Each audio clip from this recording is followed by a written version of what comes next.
자, 새롭게 20대 국회가 시작됐습니다만 새누리당이나 야당이나 뭐 이렇게 잘 돌아간 느낌을 주지 못하고 있습니다. 새누리당 또 충돌했고요. 자, 억대 리베이트 논란 중심에 서자 안철수 대표와 박정원 대표가 좀 다른 결의 얘기를 하고 있습니다. 관련된 상황 하나씩 좀 점검을 해보겠습니다.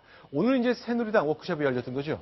네, 빨간색 티셔츠를 입고 보통 이제 1박 2일로 열리는데 오늘은 이제 행사를 간소화하기 위해서 당일치기로 열렸습니다. 이렇게 이제 섞어서 사진도 찍고 화합과 협치를 다짐하는 자리였는데요. 네. 끝나고 나서는 개파 청산 선언문 이런 것도 낭독을 했습니다. 아하. 꼭 굳이 뭐 선언문까지 낭독을 해야 되는 일인지는 모르겠습니다만 네. 똑같은 옷을 입고 한 목소리를 내보자라는 취지에서 오늘 워크숍이 열렸습니다. 자, 지금 이 장면요. 이제 빨간색 당색의 티셔츠를 맞춰 입고 자, 단체 사진을 찍고 있습니다. 생각이 워낙 다른 분들이 많이 모여 있지 않습니까? 그것 때문에 총선도 패배했는데 과연 이분들은 이제 어떤 생각 기자들에게 얘기했을까요? 들어보겠습니다. 제가 복장이 좀 색깔이 좀 다르죠. 맞는 게 없어가지고 갑자기 어떻게 급조를 해왔는데 이 단가는 좀 의원님들 입고 계신 것도 좀 싸구려입니다. 우리 당도 확 달라져야 합니다. 또다시 개파 타령을 하면 아마도 당은 물거품처럼 사라지고 말 것입니다. 자, 지금 김무성 대표 모습인데 늘 이렇게 행사했을 때 앞줄에 앉았던 거 지난 2년간 쭉 봐왔는데 위치가 달라졌군요. 맨 뒤에 앉았습니다. 양복도 이제 입고 좀 쌀쌀했는지 맨 뒤에 앉았는데 일단 뭐 오가는 사람마다 인사는 다 나눠줬고요. 한마디씩 거들긴 했습니다만 혼자 앉아서 저렇게 조용히 있었고요. 네. 대신 이제 밥 먹는 자리에서는 네. 섞어 앉았어요. 그래서 김무성 대표 테이블에는 네. 친박 비박 이런 거 가리지 말고 섞어 앉아서 여러 얘기를 해보자는 측면의 차원에서 이 정종섭, 친박의 정종섭 의원, 이철우 의원, 정용기 의원 등과 앉아서 밥을 먹으면서 얘기를 했고 네. 최경환 또 친박의 최경환 의원은 김무성 대표의 측근으로 알려진 뭐 네. 김성태 의원, 함진규 의원 등과 테이블에서 같이 밥을 먹으면서 또 이해운 의원과도 얘기를 하면서 좀 이 개파 청산에 대한 의지를 좀 다졌습니다. 일단 겉으로는 네. 어쨌든 카메라가 다 돌아가고 있잖아요. 네. 우리 이제 더 이상 안 싸우겠습니다라는 걸 좀 보여주기 위해서 좀 이벤트를 좀 했습니다. 그런데 그렇게 이제 밥을 먹으면서 대화가 잘 됐으면 좋은데 네. 오히려 밥 먹는데 괜히 반반만 떨어지지 않았을까 그런 생각도 들어요. 네. 그러니까 왜 어색한 사람끼리 모여서. 김정은 본부장이 이렇게 얘기하는 이유가 있습니다. 사실은요, 이제 공개된 장소에서 빨간색 티셔츠 같이 입고 저렇게 화기애애한 모습을 보이려고 연출을 했습니다만 어제 있었던 비공개 의원 총회 때는요. 자, 지금부터 저희가 하나씩 공개하겠습니다만 무시무시한 말들이 오고 갔습니다. 이게 같은 당일까 싶을 정도의 얘기인데 함진규 의원과 하태경 의원 사이에 있었던 일이죠.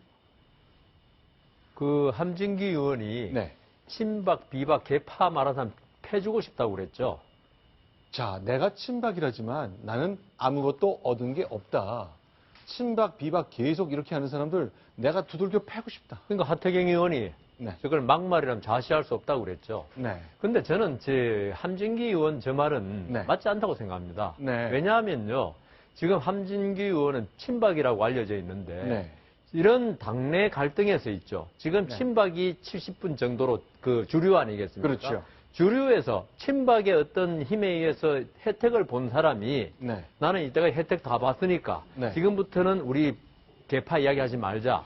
이러면 안 되죠. 네. 이걸 비박이 이야기하면 우리 친박 비박 가리지 말고 화합하자. 이거는 네. 말이 돼요. 그럼 미국에서 있죠. 네. 인종차별 그럴 때 백인들이 인종차별을 이야기합니까? 항상 소수자, 네. 뭐 흑인들이 하지 않습니까? 네. 그러니까 그 개파의 그 어떤 차별에 의해서 압박받고 있는 사람들이 어떤 그 개파 척결, 네. 화합을 이야기할 때는 그게 진정성이 좀 느껴지지만 내가 이렇게 개파에 의해서 피해를 받았지만 나 용서하겠다. 함진규 의원이 저렇게 말씀하시면요. 네. 그거는 나는 혜택 받을 건 다 받았으니까 이제는 앞으로 이제 그런 거 없이 네. 그 어떤 차별이나 특혜 없이 가자 이건데 여기에 대해서 그 저 하태경 의원은 이렇게 저 말 자체가 그 막말이 아니고 네. 함진규 의원의 저 말 뒤에 숨어 있는 것에 대해서 반발한 것이다 그렇게 생각합니다. 자, 그런데 지금 이제 전반적인 느낌은요. 새누리당 비대위, 혁신 비대위라지만 뭔가 강한 메시지가 내부로부터 나와서 국민들 앞에서 당이 이렇게 바뀌고 있다 못 보여주고 있거든요. 그러나 사실은 이 카드는 김용태 의원이 비대위원장이 됐을 때, 혁신위원장이 됐을 때 구상했던 거하고 좀 거리가 있습니다.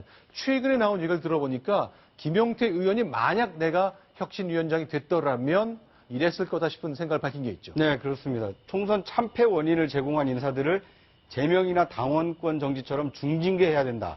제명하거나 당원권을 정지시켜버리거나. 네.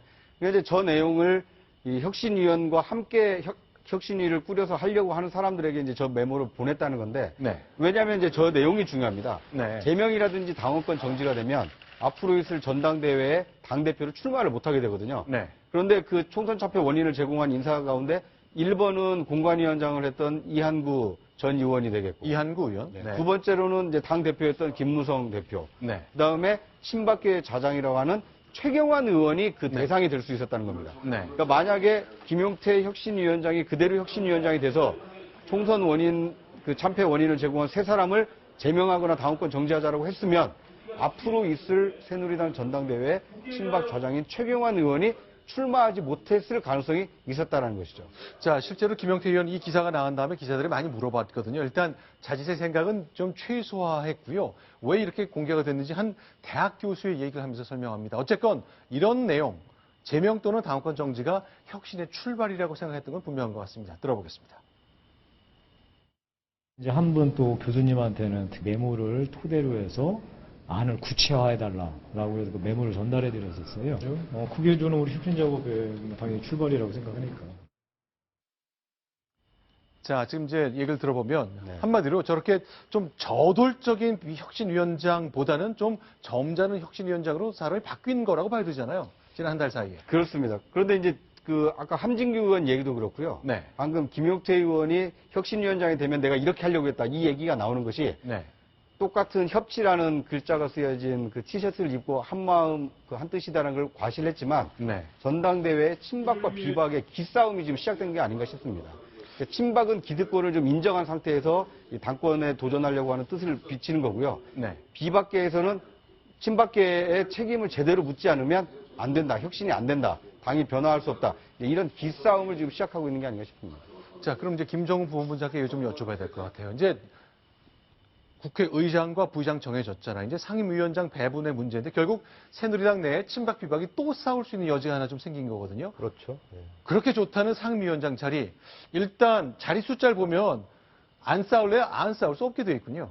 그렇죠. 지금 경쟁률이 뭐 벌써 뭐 이 1.5. 24명이 희망하는데 자리는 16자리 뿐이다. 네. 그렇죠. 그러니까 새누리당이 이제 원내 1당도 놓쳤을 뿐만 아니라 원내 네. 과반에 실패하지 않았습니까? 그래서 그 전에는 사실 10석을 가지고 있었는데 상임위원장을. 네. 근데 이번에는 이제 8석밖에 못 가지게 돼서 그런데 3선 이상은 오히려 더 늘었습니다. 네. 그래서 이제 상임위원장을 할 수 있는 사람이 좀 적기 때문에 상임위원장을 1년씩 돌아서 하자. 이제 이런 어떤 변칙 얘기도 좀 나오고 있습니다. 그래서 질문을 좀 드리고 그래서 이제 싶은데요. 되게 예, 옛날 같았으면 이거 나눠 먹기 한다고 참 혼날만 했는데 요새는 너무 싸우니까 안 싸우고 싶어서 이런 것 같기도 하고 김정은 부본부장 생각은 어떻습니까? 그래서 이제 예전에 아주 예전에는 사실 다 조정을 했죠. 사실 뭐 네. 경선 같은 거 하지도 않고 그래서 뭐 이제 당내에 어떤 워낙 그 보수들이 있었기 때문에 네. 어떤 그 사람들이 정해준 대로 하는 거죠. 사실은 이제 그 어떤 자기 개파의 어떤 공과에 따라서 이제 공로에 따라서 이제 위원장 자리를 나눠줬던 것이고 그 이후는 이제 또 그런 개파가 좀 약해지면서 이제 뭐 경선을 하고 그랬는데 이건 이제 1년씩 돌아가면서 사실 저 발상으로 사실 좀 웃을 수 있는 게 네.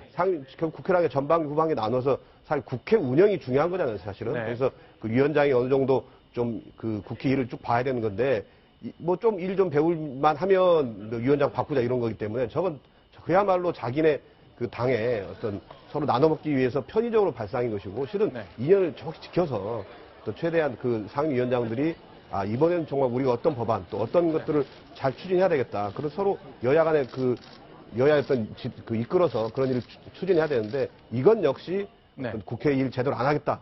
이런 선언이라고 저는 생각합니다. 사실 저기에서도 이제 인기 또 비인기가 확 나뉘거든요. 네. 안전행정이라고 있잖아요. 네. 경찰과 선관위 등을 담당하는 그런 데를 피감기관으로 두고 있는 안전행정위는 6명이에요, 경쟁자가. 희망자가 6명이에요. 6대1이에요, 6대1. 네. 또 이제 이건 새누리당 얘기는 아닙니다만 더민주가 이번에 윤리위원장직을 가져갔지 않습니까? 네. 지원자가 0명이랍니다.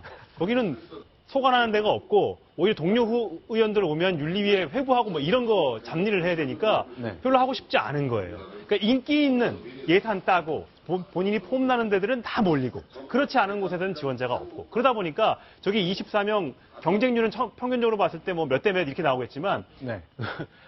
인기 상임위와 비상임위의 희비는 진짜 엄청나게 지금 엇갈리고 있는. 안전행정위는 특히 이제 지방 교부금 같은 거 내려보내니까 자기 지역구에 돈 따낼 수 있는 아주 좋은 기회지 않습니까? 네. 자, 많이 몰리게 되는 거죠.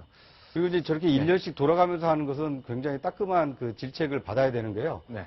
왜 상임위원장을 하려고 하는지를 좀 아셔야 됩니다. 그러니까 네. 상임위원장은 보통 일반적으로 국회의원이 차관급으로 이렇게 준해서 대우를 해주거든요. 네. 그런데 상임위원장은 이게 장관급에 준한 대우를 해줍니다. 네. 그리고 무엇보다도 이 판공비가 있습니다. 네. 그러니까 의정활동비, 일반 국회의원들에게 지급하는 의정활동비 이외에 상임위원장에게 지급하는 게 판공비가 있는데 그게 상당히 좀 그 액수가 크다라고 합니다. 그래서 서로 하려고 하는데 그것을 의회를 책임있게 운영하려고 상임위원장을 하는 게 아니라 네. 나 1년 동안 해먹고 네. 다음에 당신이 또 1년 하고 이거 말 그대로 자리를 나눠먹는 거거든요. 네. 그러니까 의회의 책임 전치에 반하는 것이기 때문에 네. 1년씩 편법으로 나눠서 한다는 것은 굉장한 이렇게 질책이 필요한 사안이 아닌가 싶습니다. 자, 그럼 이제 오늘 이제 청와대에서 협치를 위해 새로 구성된 국회의장단과 여야 정당 대표를 찾았습니다. 일단 이원종 대통령 비서실장 그리고 김재원 정무수석이 찾았는데요. 김종인 대표를 만났습니다. 근데 대화 중에 이런 얘기가 나오네요. 자, 여러분 생각을 좀 궁금합니다. 영상 먼저 보시고 얘기 나누겠습니다. 대표님 오래도록 일하시는 거 보니까 참 애국지사의 후예답게 타고나신 운명이다 그런 생각을 합니다. 어쩔 수 없이 하는 거지 뭐 어떻게 해요? 사실 지금 내가 편안하게 쉬고 있어야 하는 사람인데 뭐 상황이 어쩔 수 없어서 나라가 필요하고 세월이 필요하면 그 역할을 해주세요. 또 거꾸로 된 당에 맞으니까 일반 사람들이 다 이해를 잘 못하는 것 같은데 그런 뭐 나라의 장래를 위해서 어쩔 수 없이 하고 있는 거예요. 자, 내가 당을 옮겨서 여기서 이제 대표한 거 보통 사람들은 잘 모르겠지만 국가의 장래를 위해서 희생하는 거다. 이런 취지의 말씀을 여러 번 강조하시는군요. 그러니까 이게 차르라는 별칭처럼 네. 굉장히 이렇게 그 사고와 가치관이 자기 중심적이지 않은가 싶습니다. 그 최근에 이 김종인 대표는요. 네. 안보 행보를 굉장히 많이 하고 있지 않습니까? 안보 행보를 하고 있고 또 본인은 경제 민주화의 어떤 상징성을 가지고 있는 네. 인물 아닙니까? 그래서 더불어민주당이 수권 정당으로 가는데 꼭 필요한 두 가지가 네. 안보 정당과 경제 정당. 네. 경제를 책임질 수 있는 정당이다. 이것을 내가 지금 하고 있는데 그 더불어민주당의 당내 구성원이라든지 네. 아니면 당 지지자들이 나의 이런 애국 충정을 잘 몰라주는 것 같다. 이런 표현을 좀 저렇게 한 게 아닌가 싶습니다. 내가 더불어민주당이 끼치는 그 지대한 공헌, 그 가치가 좀 평가를 제대로 받지 못한다는 좀 아쉬움이 좀 보입니다. 김종인 지금 대표는 더불어민주당 들어와서부터 지금까지 네. 항상 그렇게 말씀하시는 제 일관된 것 같아요. 내가 희생하고 있다. 네. 나는 참 지금 내 역량이나 이런 걸 봐서 이런 거 할 때가 아닌데 당신들 위해서 희생하는 거야. 이런 계속적인 일관된 모습을 보여주는 건 좋은 것 같습니다. 네. 알겠습니다. 자, 이렇게 대통령 비서실장과 정무수석이요. 자, 정세균 국회의장도 만났습니다. 어떤 대화가 오고 갔을까요? 저희가 영상으로 준비해 봤습니다. 자, 여기죠. 자, 고개를 푹 숙여서 인사하고 있는 김재원 정무수석인데요. 자, 어떤 대화가 오고 있을까요? 김 수석은 나는 타지하는 일이 생겨가지고 세상이 마음대로 됩니다. 제가 실실 때 그때 우리 예결위원장으로 모신 게 그렇습니다. 일하시는데 아마 우리 김 수석이 많은 도움이 됐을 그 의장님은 그 유명하고 이처럼 말씀하시는데요. 자, 일단 비서실장과 정무수석이 와서 인사한 거 이례적일 수도 있지만 앞으로 청와대가 국회를 존중하고 특히 이제 일당 자리를 야당에게 내줬기 때문에 존중하겠다는 그 사인으로는 보입니다만 앞으로 내릴 수많은 의사결정에서 어떻게 될지는 정말 아직 알 수 없다가 정답이겠죠. 그렇습니다. 시작은 굉장히 화기애애한데요. 네. 앞으로 지금 당면에 있는 것 중에 하나가 국회법 개정안 아닙니까? 365일 청문회를 할 수 있는 국회법 개정안에 대해서 대통령이 지금 거부권을 행사했는데 네. 19대 때 일이라고 그것을 이제 뭐 지난 일로 치부를 할 건지 네. 아니면 20대에서 다시 그 제1을 할 건지 이게 이제 당면 현안인데 그것을 보면 오늘과 같은 이제 저런 그 화기애애한 모습이 계속 갈 수 있을지 아니면 저것은 뭐 일시적인 이 연출인지 네. 금방 드러날 수 있겠죠.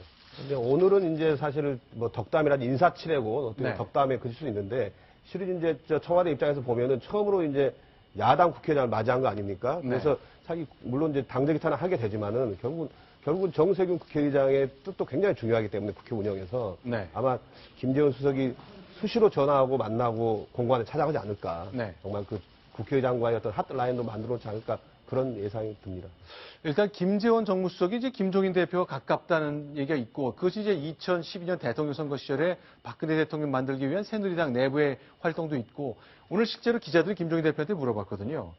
자, 이틀 전에 한국에 들어온 정무수석이니까 이미 그때쯤 통보를 받은 것 같은데 김종인 대표가 미리 알았던 것 아니냐. 근데 일단 부인했다면서요.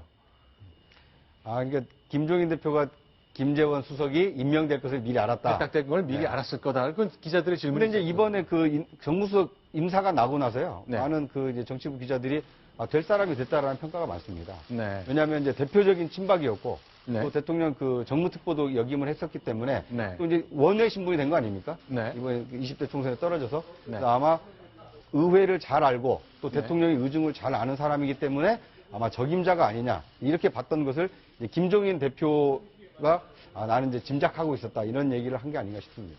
알겠습니다. 이번엔 이제 국민의당으로 가보겠습니다. 국민의당 굉장히 난처해졌습니다. 자, 새 정치를 표방했습니다만 30살이 된 여성 비례대표 의원의 억대 리베이트 논란이 시작됐죠.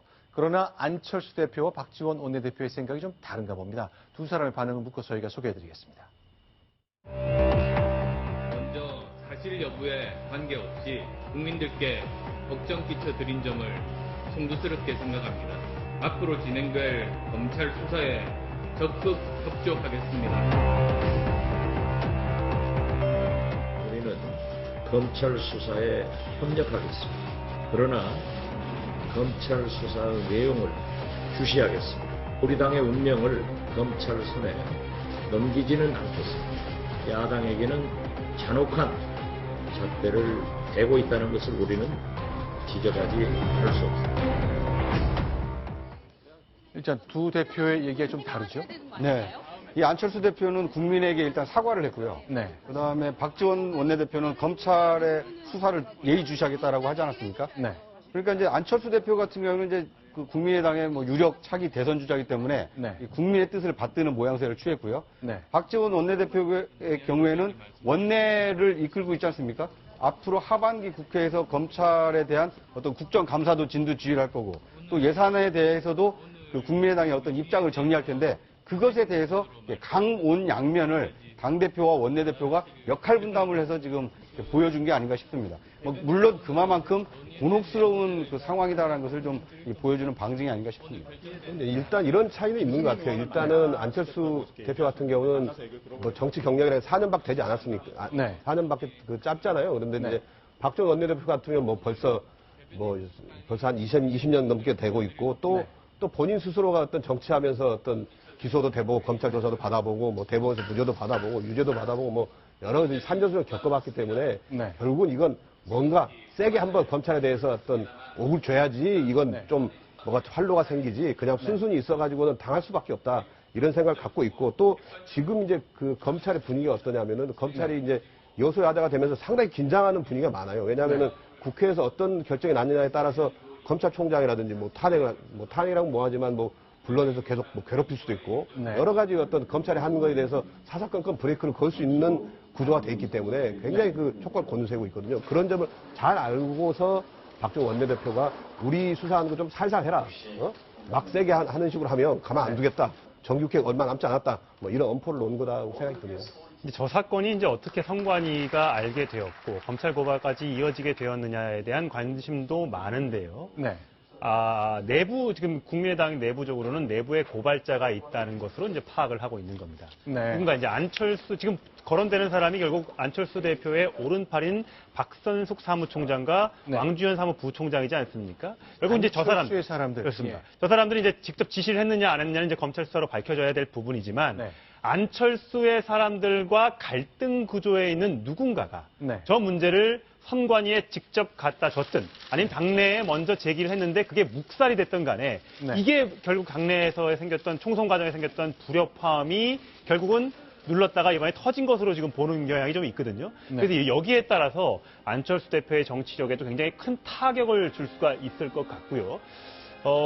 모르겠습니다. 저게 실제로 어떤 분이 거론되는지는 좀 더 조사를 해봐야겠는데 네. 안철수 대표는 거기에 대해서는 지금 말을 않고 이제 함구를 하고 있습니다. 그러니까 내부에서 누군가 이렇게 제보하지 않았더라면 수사권 없는 선관위가 이렇게 딱 숫자를 적시할 수 있을까 싶은 그런 의문에서 출발된 얘기였네요. 근데 그게 네. 지금 회계 문제도 있거든요. 네. 그 회계 문제에서 저 리베이트 받은 돈하고 그 선거 자금이 네. 이게 구별이 안 되고 잘 보고가 제대로 되지 않은 데서도 지금 문제가 생겼거든요. 네. 그런데 지금 문제는 지금 이게 이 돈이 선관위에서 지금 파악하기에 네. 개인적으로 사용한 건 없다고 지금 그 선관위에서 발표했거든요. 네. 그렇다면 그 돈을 누가 사용했냐? 어떻게 네. 사용했냐? 그러면 이게 선거 과정에서 네. 홍보비라는 이런 걸 만일 그 운동원들 뭐 여러 가지 비용을 사용했다.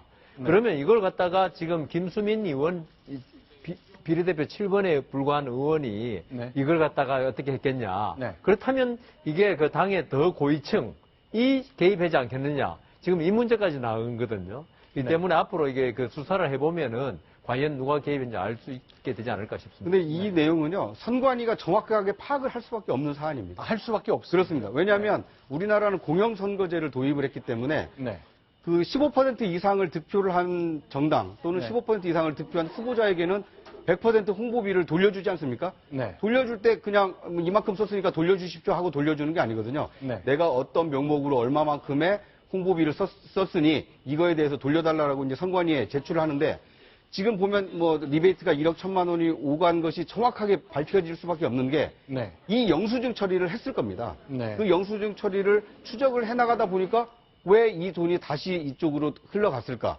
이것은 정상적인 방법이 아니다라고 해서 문제가 있다라고 해서 선관위가 검찰에 고발한 거고. 그렇죠. 이 두 업체가 네. 이제 우리 이만큼 썼습니다 처리한 것 중에 리베이트로 준 돈까지 우리가 썼습니다. 이제 과다 계산했다. 그러니까 정부 돈을, 나라 돈을 한 1억 3천만 원, 2억 3천만 원 이상 더 받으려 했다는 점 때문에 출발됐다고 선관위가 설명하고 있거든요. 그런데 이번 그 국민의당 사건이 불거지니까요. 정치권에서 이제 선거를 많이 치는 사람들은 네. 늘상 있어왔던 일이다라고 얘기를 합니다. 아, 이런 거. 왜냐하면 이게 선거라는 것이 상당히 많은 돈이 필요한데 그 많은 돈을 다 영수증 처리해서 쓸 수가 없지 않습니까? 네. 그러다 보면 저렇게 리베이트를 받아서 영수증 처리하지 않고 선거 운동에 쓰는 돈이 있는데 네. 이것을 선관위가 적발을 하면 이제 빠져나갈 수가 없다는 거죠.